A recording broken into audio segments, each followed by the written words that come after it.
പിണറായിയെ വീണ്ടും എയറിലാക്കി സഖാക്കൾ. നിയമസഭാ തെരഞ്ഞെടുപ്പ് തോൽവിയെ തുടർന്ന് വൻതോതിൽ വിമർശനം ഏറ്റുവാങ്ങേണ്ടി വന്നയാളാണ് പിണറായി വിജയൻ. പത്തനംതിട്ട ജില്ലാ കമ്മിറ്റിയിലാണ് പിണറായി വിജയനെതിരെ ആദ്യ വെടിപൊട്ടിച്ചത്. പിണറായി വിജയന്റെ ധിക്കാരവും അഹന്തയുമാണ് ഈ തെരഞ്ഞെടുപ്പ് പരാജയത്തിന് കാരണമെന്നായിരുന്നു പത്തനംതിട്ട ജില്ലാ കമ്മിറ്റിയുടെ വിമർശനം. തുടർന്ന് സകല ജില്ലാ കമ്മിറ്റിയിലും ഏരിയ കമ്മിറ്റിയിലും അടക്കം പിണറായി വിജയനെതിരെ അതിരൂക്ഷമായ വിമർശനമാണ് ഉണ്ടായത്. പിണറായി വിജയൻ ഒരു കാരണവശാലും പ്രതിപക്ഷ നേതാവ് സ്ഥാനം ഏറ്റെടുക്കരുത് എന്ന നിലയിലേക്ക് സഖാക്കൾ മാറി. മാത്രമല്ല, അദ്ദേഹം MLA സ്ഥാനം രാജിവെക്കണമെന്ന് പോലും സഖാക്കൾ ആവശ്യപ്പെട്ടു തുടങ്ങിയ ഘട്ടത്തിലാണ് പിണറായി വിജയന്റെ മകൾക്കെതിരായ റെയ്ഡ് വന്നത്. അതോടുകൂടി അദ്ദേഹത്തിന് പാർട്ടിക്കകത്ത് നിന്ന് ഉയർന്ന വിമർശന ശരങ്ങളെ ഒറ്റയടിക്ക് ഇല്ലാതാക്കാൻ കഴിഞ്ഞു. അങ്ങനെ റെയ്ഡിന്റെ ആ ഒരു കൊട്ടും പാട്ടുമൊക്കെ തീർന്നിരിക്കുന്നു. പാവപ്പെട്ട സഖാക്കളെല്ലാം അകത്തായിക്കൊണ്ടിരിക്കുന്നു. ഇന്ന് ഒരു SFI നേതാവിനെ അറസ്റ്റ് ചെയ്തു. EDക്കെതിരായിട്ടുള്ള ആക്രമണത്തെ രാജ്യത്തിന് എതിരായിട്ടുള്ള യുദ്ധം എന്ന നിലയിലാണ് കേന്ദ്ര ആഭ്യന്തര മന്ത്രാലയം കാണുന്നത്. അത്തരത്തിലാണ് അന്വേഷണം പുരോഗമിക്കുന്നത്.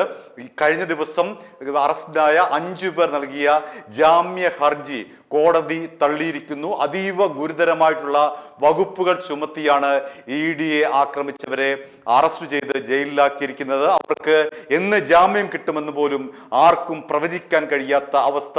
വലിയ നിയമക്കുരുക്കിലേക്ക് 100 കണക്കിന് സഖാക്കൾ വന്ന് എത്തപ്പെടുന്ന അവസ്ഥ. ഈ ഘട്ടത്തിലാണ് വീണ്ടും പിണറായി വിജയനെ ഏറിലാക്കിക്കൊണ്ട് സഖാക്കളുടെ വിമർശനം തുടരുന്നത്. അതായത് ഈ റെയ്ഡുമായി ബന്ധപ്പെട്ട് 2-3 ദിവസം നിശ്ചലമായിരുന്ന പിണറായി വിമർശനം വീണ്ടും ഇതാ ശക്തമാക്കിയിരിക്കുന്നു. തുടങ്ങിയിരിക്കുന്നത് കൊല്ലത്തെ ഏരിയ കമ്മിറ്റിയാണ്.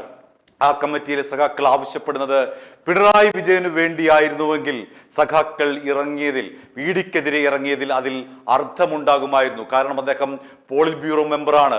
അദ്ദേഹം 26 വർഷമായി പാർട്ടിയെ നയിച്ചുകൊണ്ടിരിക്കുന്ന ആളാണ്. പാർട്ടി സെക്രട്ടറി എന്ന നിലയിലും അതേപോലെ തുടർഭരണം കിട്ടി മുഖ്യമന്ത്രി എന്ന നിലയിലും അദ്ദേഹം 26 വർഷത്തോളം CPMനെ നയിച്ചിട്ടുള്ള സമുന്നത നേതാവെന്ന നിലയിൽ അദ്ദേഹത്തിനെതിരായിട്ടായിരുന്നു ED റെയ്ഡെങ്കിൽ സഖാക്കൾ തെരുവിലിറങ്ങിയത് ന്യായീകരിക്കാൻ കഴിയുമായിരുന്നു. ഇപ്പോൾ അതല്ല സംഭവിച്ചിരിക്കുന്നത്. മറിച്ച് മകൾ വീണ SFIയിൽ അംഗമല്ലാത്ത, CPMൽ അംഗമല്ലാത്ത, DYFIയിൽ അംഗമല്ലാത്ത ഈ 3 സംഘടനകളിൽ അല്ലെങ്കിൽ മറ്റേതെങ്കിലും CPIMന്റെ അനുബന്ധ സംഘടനകളിൽ ഒരു തരത്തിലെ അംഗത്വമോ അല്ലെങ്കിൽ ആ സംഘടനകളോട് ഏതെങ്കിലും തരത്തിലെ പക്ഷപാതിത്വമോ കാണിക്കാത്ത ഈ പിണറായി വിജയന്റെ മകൾ വീണ വിജയന് വേണ്ടി എന്തിനാണ് സഖാക്കൾ തെരുവിലിറങ്ങിയത് എന്നാണ് കൊല്ലത്തെ സഖാക്കൾ ചോദിക്കുന്നത്. ആ ചോദ്യം ന്യായമല്ലേ? പിണറായി വിജയന് വേണ്ടിയിട്ടായിരുന്നുവെങ്കിൽ, പിണറായി വിജയന് എതിരായിട്ടായിരുന്നു ED റെയ്ഡെങ്കിൽ ഈ സഖാക്കൾ തെരുവിലിറങ്ങി EDയെ പ്രതിരോധിച്ചത് ന്യായീകരിക്കാൻ കഴിയുമായിരുന്നു. പാർട്ടി തലത്തിൽ ന്യായീകരിക്കാൻ കഴിയുമായിരുന്നു. ഇപ്പോൾ അങ്ങനെയല്ല സ്ഥിതി. കാരണം സഖാക്കളെ തെറ്റിദ്ധരിപ്പിച്ച് വീണ വിജയന് വേണ്ടി തെരുവിലിറക്കിയത് എന്തിനാണ് എന്നാണ് സഖാക്കൾ ചോദിക്കുന്നത്. അങ്ങനെ പിണറായി വിജയനെതിരെ വീണ്ടും പാർട്ടിക്കുള്ളിൽ വിമർശനം ശക്തമായി വരുന്നു. അതിലെ 2ാമത്തെ വെടി പൊട്ടിച്ചത് കൊല്ലത്ത് നിന്നാണ്. നേരത്തെ പറഞ്ഞതുപോലെ തന്നെ ED റെയ്ഡിനെ തുടർന്ന് അസ്തമിച്ചിരുന്ന പിണറായി വിജയനായിട്ടുള്ള വിമർശനം ഇതാ വീണ്ടും സഖാക്കൾ കടുപ്പിക്കുന്നു. എന്തിനു വേണ്ടിയിട്ടാണ് ഈ പാവപ്പെട്ട സഖാക്കളെ തെരുവിലിറക്കിയത്? എന്തിനു വേണ്ടിയിട്ടാണ് ഈ പാവപ്പെട്ട സഖാക്കൾ ജയിലിൽ കിടക്കുന്നത്?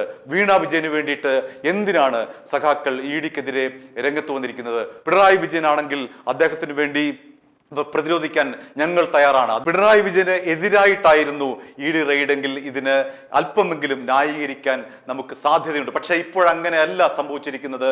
വീണ വിജയന് വേണ്ടിയിട്ടാണ് പാവപ്പെട്ട സഖാക്കൾ തെരുവിലിറങ്ങി അറസ്റ്റ് വരിച്ച് ജയിൽ കിടക്കുന്നത് എന്നാണ് പ്രധാനമായും കൊല്ലത്തെ സഖാക്കൾ ഉന്നയിക്കുന്ന വിമർശനം. 2ാമതായി കൊല്ലത്തെ സഖാക്കൾ പറയുന്നത് നാട് മുഴുവൻ ബോർഡ് വെച്ചുകൊണ്ട് നാട്ടുകാരെ വെറുപ്പിച്ചു. തെരഞ്ഞെടുപ്പിൽ LDF അല്ലാതെ മറ്റാരുണ്ട് എന്ന് പറഞ്ഞുകൊണ്ട് പിണറായി വിജയന്റെ ബോർഡ് മാത്രം മുക്കിന് ഹോർഡിങ്സുകൾ സ്ഥാപിച്ചുകൊണ്ട് ജനങ്ങളെ വെറുപ്പിക്കുകയായിരുന്നു പിണറായി വിജയൻ ചെയ്തത് എന്നാണ് കൊല്ലത്തെ ഏരിയ കമ്മിറ്റിയിൽ ഉയർന്ന വിമർശനം. മറ്റൊന്ന്, കാലഹരണപ്പെട്ട ഒരു പ്രചരണ തന്ത്രമായിരുന്നു ഇത്തരം ബോർഡ് വെച്ചുള്ള പ്രചരണ തന്ത്രം. ആ പ്രചരണം ഏറ്റെടുത്ത PR-നെ അവരെ കണ്ടെത്തി നിയമത്തിന് മുന്നിൽ കൊണ്ടുവരിക, അല്ലെങ്കിൽ അവർക്കെതിരെ അന്വേഷണം നടത്തുക എന്നുള്ളതാണ് കൊല്ലത്തെ സഖാക്കൾ ഉന്നയിക്കുന്ന മറ്റൊരു ആവശ്യം. നാണം കെട്ട രീതിയിൽ ഇത്തരമൊരു ബോർഡ് വെച്ചുകൊണ്ട്, കാലഹരണപ്പെട്ട രീതിയിൽ പിണറായി വിജയന്റെ പടം വെച്ചുകൊണ്ട് LDF അല്ലെങ്കിൽ മറ്റാരും എന്ന് ബോർഡ് വെച്ച് കഴിഞ്ഞാൽ നാട്ടുകാരെല്ലാം കൂടി വന്ന് വോട്ട് ചെയ്യുമോ എന്നുള്ളതാണ് കൊല്ലത്തെ സഖാക്കൾ ചോദിക്കുന്ന മറ്റൊരു പ്രധാനപ്പെട്ട ചോദ്യം. ചുരുക്കത്തിൽ പിണറായി വിജയന് വേണ്ടി അല്ല സഖാക്കൾ ഈ ജയിലിൽ കിടക്കുന്നത്, മറിച്ച് പാർട്ടിയുമായി യാതൊരു ബന്ധവുമില്ലാത്ത വീണ വിജയന് വേണ്ടിയിട്ടാണ് ഇത്തരം ഒരു കലാപം നടത്തിയത്. അതെന്തിനാണ്, എന്തിനു വേണ്ടിയിട്ടാണ് ഇങ്ങനെ തെറ്റിദ്ധരിപ്പിച്ചുകൊണ്ട് സഖാക്കളെ തെരുവിലും ജയിലിലുമാക്കിയത് എന്നുള്ള ചോദ്യം ഇതാ കൊല്ലത്തെ സഖാക്കൾ ചോദിച്ചിരിക്കുന്നു. ഇനിയും പഴയതുപോലെ പിണറായി വിജയനെ ചോദ്യം ചെയ്യുക തന്നെ ചെയ്യും സഖാക്കൾ. i2i News, an eye for truth. i2i News subscribe ചെയ്തിട്ടില്ലാത്തവർ ഇപ്പോൾ തന്നെ സബ്സ്ക്രൈബ് ചെയ്യുക. നോട്ടിഫിക്കേഷൻ ലഭിക്കുവാൻ ബെൽ ബട്ടണും അമർത്തുക.